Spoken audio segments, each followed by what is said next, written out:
All right, so I've got the new radiator going in and the new front radiator support. I actually cut out the center part of the support so I get more airflow.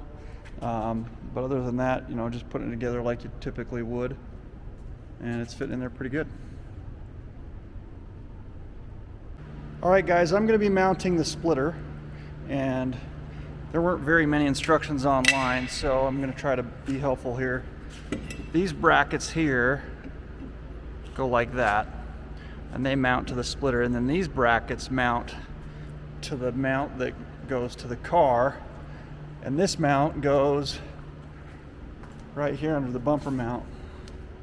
So this mount here, this piece here, this mounts right there, and then there's one on the other side as well that'll go right there, and then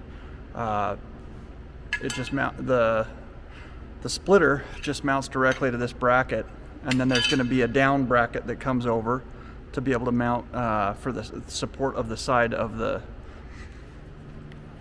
splitter. So it's not self-explanatory, but it makes sense. These front canards, I'm not sure they're in the best position or going to be the most functional.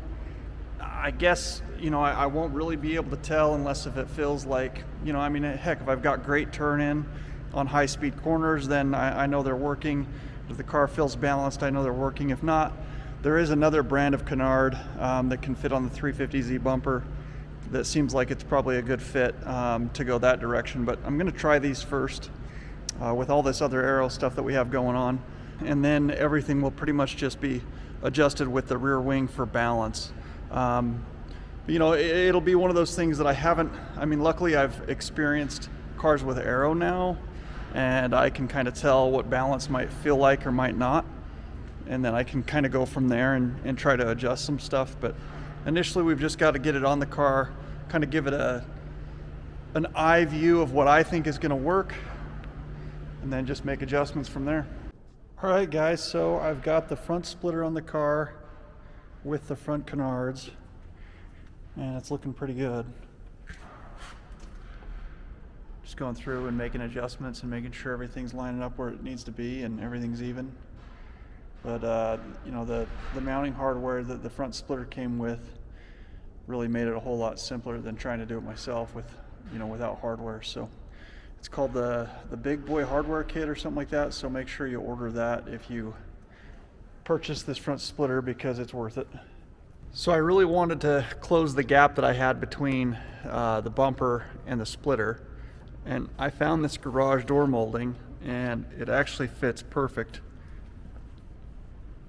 I think I need to support it a little bit more behind it, so I'm probably gonna go get like a foam tube, put the foam tube behind it, and then reattach it back down so that it's a little bit more solid as the wind hits it. It's not going to try to fold in.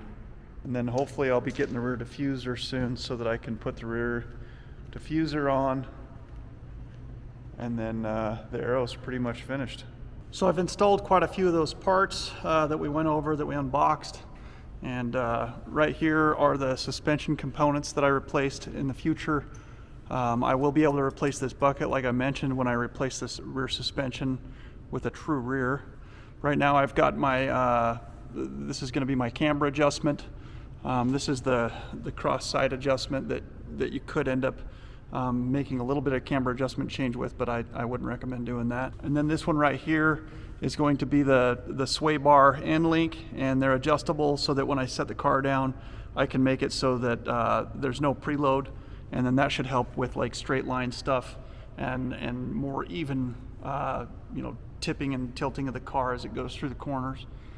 And then in the front, replaced the radiator. I covered up the intakes for the brake duct cooling because I actually moved it back down underneath here where the splitter is, so it doesn't have to move a whole lot. When it came all the way up through here, it had to go through the radiator support, and the radiator support is what broke. So I've got a solid radiator support in there now, and the brake duct cooling is underneath. So that should turn out pretty good. And then I've also ordered some new front calipers and rotors. I'm going from the Brembo to the Akebono. The Akebono is a 14-inch rotor with floating hats. So that's going to be really nice.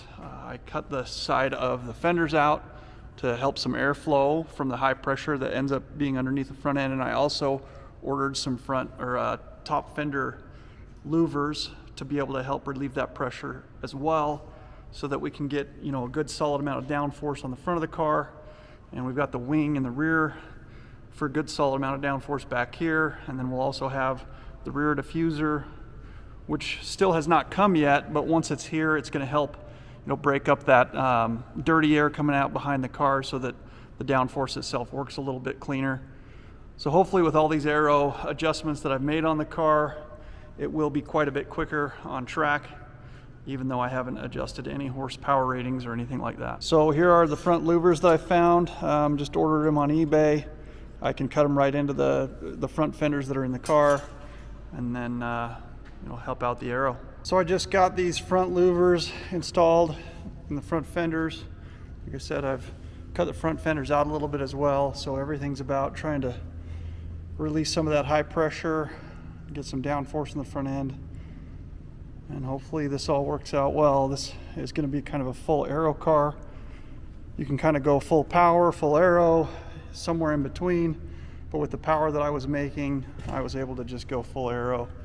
And then if I ever rebuild the motor or try to retune it or anything like that, and I end up making more power, what I could do is just kind of tune it to where it still is at this power, but maybe flatten out the torque curve, or be able to play with it that way.